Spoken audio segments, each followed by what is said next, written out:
क्या आप इस बात का तसव्वुर कर सकते हैं कि पाकिस्तानी कानूनदान भारतीय अदलिया को अपना रोल मॉडल समझने लगे और कहते हैं कि पाकिस्तान का अदलिया का निज़ाम भारत का जो अदलिया का निज़ाम है उस जैसा होना चाहिए। मरियम नवाज शरीफ ने अदलिया के खिलाफ मुहिम की जिम्मेदारी क्या कह के कबूल कर ली। इलेक्शन का शराइतनामा हुकूमत के लिए कितना नुकसानदेह हो सकता है। अदलिया को धमकियाँ ख्वाहिशें किस किस्म का इंसाफ होना चाहिए।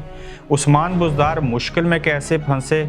आज खुद नोटिस केस के अंदर 4 जजेस ने अपने आप को अलहदा कर लिया जबकि इमरान खान का हवाई जहाज तैयार हो चुका। आज हम इन पहलू के ऊपर आपसे बात करेंगे। अस्सलाम वालेकुम, आप देख रहे हैं गोरखधंधा अबरार कुरैशी आपसे मुखातिब हूँ। सबसे पहले बात करें कि अदलिया के हवाले से और पाकिस्तानी कानूनदान क्यों भारत की अदलिया जैसा निज़ाम पाकिस्तान के अंदर चाहते हैं। और एक कानूनदान ने एक टीवी शो के अंदर सुलेमान राजा ने कहा कि अगर हम भारतीय अदलिया को फॉलो करें जिस तरह से उन्होंने 5 सीनियर 3 जजों का एक बेंच बना रखा है और इस तरह के जो अहम केसेस होते हैं जिस तरह से आजकल पाकिस्तान को सामना है इलेक्शन करवाने के हवाले से, आइन की तशरीह के हवाले से, तो हम बेशुमार बहरानों से अलहदा हो सकते हैं, बाहर निकल सकते हैं। अब अगर पाकिस्तानी कानूनदान ऐसा कह रहे हैं तो दूसरे लफ्ज़ों में वो पाकिस्तान के बजाय भारत के अंदर जो अदलिया का इंसाफ का निज़ाम है उसको यकीनन बेहतर समझते हैं। अब उसमें सबसे बड़ी बेहतरी क्या है, आप ये जान के हैरान होंगे कि पाकिस्तान के अंदर मालूम नहीं उसकी वजह क्या है, एक आम फौजी से लेके आर्मी चीफ तक जो है वो आम अदालतों के अंदर पेश नहीं हो सकते। सुना माजी में ऐसे होता रहा, लेकिन अभी पाकिस्तान आर्मी के अंदर कोई ऊंच नीच हो जाए, किसी को कोई सज़ा जजा देनी हो तो उनकी अपनी अदालतें हैं, वो खुद से कोर्ट मार्शल करते हैं। मगर पड़ोसी मुल्क के अंदर ये चीज़ नहीं है। वहाँ पे आम शहरी से लेके वज़ीर आज़म तक और फिर आम फौजी से लेके आर्मी चीफ तक जो उनका अदलिया का निज़ाम है उसमें वो सारे के सारे उन्हीं ही अवामी अदालतों में पेश होते हैं जहाँ पे आम आवाम जाती है।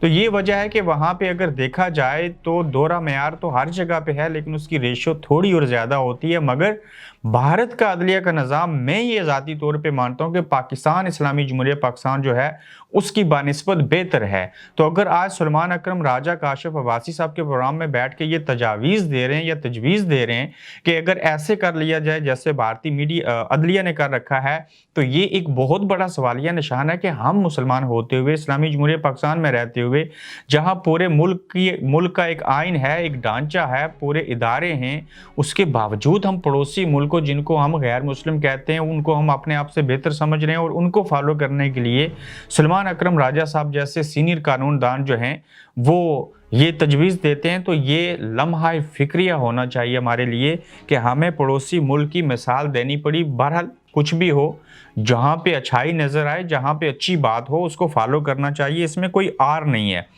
फिर मरियम नवाज शरीफ साहिबा ने अदलिया के खिलाफ मुहिम की जो जिम्मेदारी थी वो ये कह के कबूल कर ली कि जब तक इंसाफ नहीं हो जाता उस वक्त तक हम अदलिया के ऊपर तनकीद करते रहेंगे। यानी कि उन्होंने वाज़े अल्फाज में ये कहा कि माफ़ी मांगो, अदलिया को कहा किससे माफ़ी मांगो, हमसे माफ़ी मांगो। हमसे मुराद नवाज शरीफ से माफ़ी मांगो, जो कुछ आपने उनके ख़िलाफ़ फैसले दिए और जो उनको सज़ा दी, जो उनको नाअहल किया और सारी चीज़ें। तो अगर इसका मतलब ये हुआ कि अगर माफ़ी मांग ली जाए तो फिर अदलिया के ख़िलाफ़ तनकीद नहीं होगी। और ऐसा कह के उन्होंने ये बात कबूल की कि वो अदलिया के ख़िलाफ़ जो मुहिम चला रही हैं उसके अंदर एक्चुअल मसला ये है कि नवाज शरीफ साहब से ना सिर्फ माफ़ी मांगी जाए बल्कि उनके केसेस, उनकी सज़ाएँ ख़त्म होनी चाहिए और फिर उनको प्लेइंग फील्ड पूरी की पूरी मिलनी चाहिए। वो जब पाकिस्तान आए तो उनके ऊपर कोई केस नहीं होना चाहिए। और प्लस इसके अलावा भी उन्होंने बेशुमार चीज़ें कही हैं कि इलेक्शन का जो शराइतनामा है उसके हवाले से भी उन्होंने कहा कि इलेक्शन से पहले शर्त ये है कि ना सिर्फ नवाज शरीफ साहब के केस ख़त्म हों बल्कि इमरान को भी सज़ा दी जाए, इमरान को सज़ा दे के बैलेंस किया जाए, यानी कि नाअहल किया जाए। चाहे वो तोशाखाना केस हो, चाहे कोई सीता वाइट का केस निकाल लिया जाए, चाहे वो बैरूनी फंडिंग केस का क्यों हवाला ना दे दिया जाए। तो उनकी ख्वाहिशें इस तरह की हैं जो कि पूरी होने के काबिल नहीं है। लेकिन ये तो हमें भी इल्म है कि ये बात तो हर सूरत उनको करनी पड़ेगी कि नवाज शरीफ साहब जो हैं उनके केसेस ख़त्म हों, उनकी नाअहलियत ख़त्म हो जाए, वो अहल हो जाएँ। फिर जब केस ख़त्म हो जाएँ तो फिर पाकिस्तान आए, प्लेइंग फील्ड उनको और खान साहब को बराबर की मिले, दानों लखनऊ जाएं, जलसे जुलूस करें, इंतखाबी मुहिम चलाएं। इलेक्शन में उनके स्लोगन पहले से हैं, मंशूर पहले से है, जिसको अवाम वोट देंगी वो बरसरे इक़्तिदार आ जाए। लेकिन इस्टेब्लिशमेंट जो है उनको ये लगता है कि ये जो 5 का टोला उन्होंने बनाया, और इस वक्त इस्टेब्लिशमेंट को ये कोई तकलीफ नहीं है कि जनरल फैज़ हमीद के ऊपर तनकीद क्यों हो रही है, लेकिन 5 के टोला में जनरल बाजवा अभी शामिल नहीं है।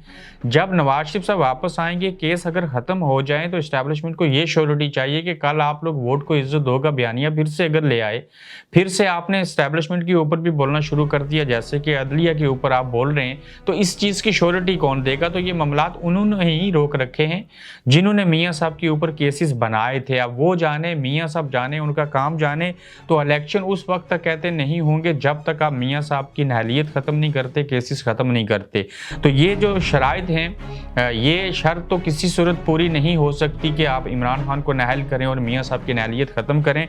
ये उल्टा हुकूमत को नुकसान हो सकता है, मरियम नवाज शरीफ साहिबा की ख्वाहिश हो सकती है, लेकिन दानों ख्वाहिशें पूरी नहीं हो सकती। मगर ये ऐसा इसलिए कहते हैं कि ताकि हम प्रेशर डेवलप करें। जब हम इमरान खान को नाअहल करने का और नवाज शरीफ की नहलियत को बहाली में बदलने का कहेंगे, तो कम अज़ कम नवाज शरीफ साहब की नहलियत ख़त्म हो गई तो ऐसी सूरत हाल में भी इनको कामयाबी हो जाएगी। तो देखते हैं कि नवाज शरीफ साहब के केस कब ख़त्म होते हैं। इलेक्शन का माहौल तो बन चुका हुआ है, चाहे वो सबाई हों या आगे कौमी इंतखाबात हों, चूँकि वर्कर्स कन्वेंशन हो रहे हैं। खान साहब तो अभी अदालतों की तरफ जाएंगे, जूझू बाहर निकलेंगे। खान साहब के लगता यह है कि नून लीग के जिस तरह से जलसों में तादाद रोज़ ब रोज़ बढ़ती हुई दिखाई दे रही है, जब खान साहब आएंगे, ऊपर से जब मियाँ साहब भी आ जाएंगे, तो फिर अच्छी खासी गहमा गहमी होगी। पीपल्स पार्टी अपने तौर पर करेगी, जमात इस्लामी, MQM, मौलाना फजल रहमान।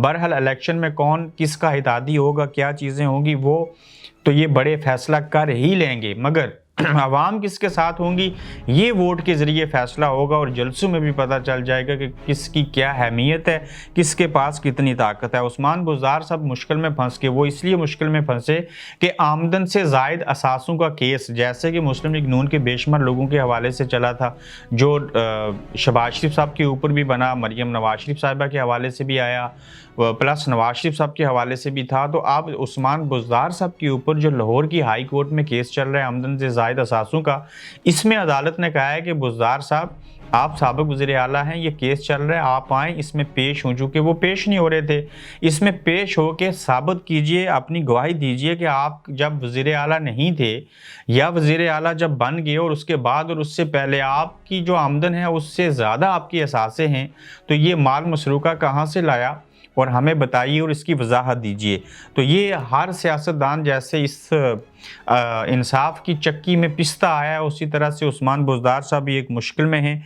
देखते हैं कि ये किस तरह से वहाँ पे पेश होते हैं और कैसे साबित कर पाएंगे।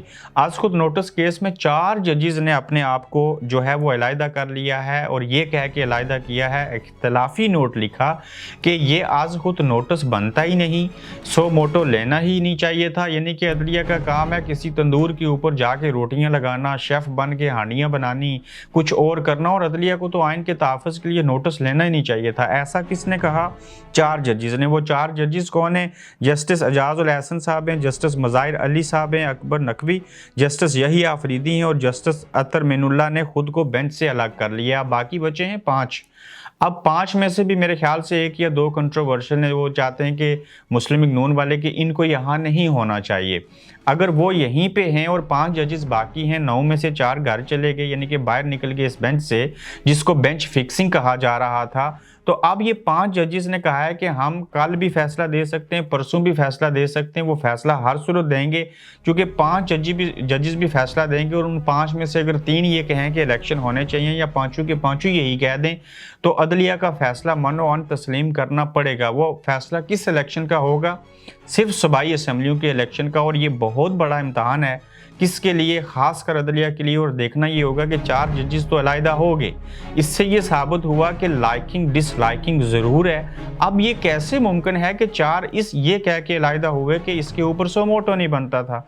अब जो 5 हैं वो समझते हैं कि सोमोटो बनता था। तो क्या पाकिस्तान के एक ही आइन के नीचे, एक ही मुल्क के अंदर रहते हुए, एक ही अदारे के अंदर से जो हैं वो चीफ जस्टिस हैं, तो इन 4 को क्यों लगा? ठीक है, अपनी राय होनी चाहिए। इससे ये साबित होता है कि कुछ ना कुछ ऐसा है जिसकी पर्दादारी अब बाकी नहीं बची, चूँकि अपने अपने इंटरेस्ट हैं या किसी खौफ की वजह से वो अलहदा हो गए।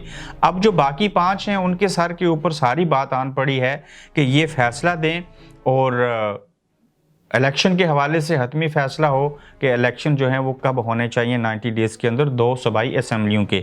इमरान खान साहब का जहाज़ इसलिए तैयार हुआ कि वो बाजरी या हवाई जहाज़ लाहौर ज़मान पार्क से इस्लामाबाद पहुंचेंगे और लगता ये है कि वो कल या परसों भी आ सकते हैं और बनी गाला में क़याम करेंगे। फिर नैब की अदालत में पेशी होगी और उस पेशी के बाद मज़ीद चीज़ें जो हैं वो आगे बढ़ती हुई दिखाई दे रही हैं।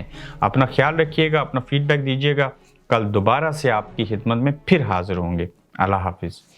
आप देख रहे हैं गोरखधंधा अब्रार कुरैशी के साथ।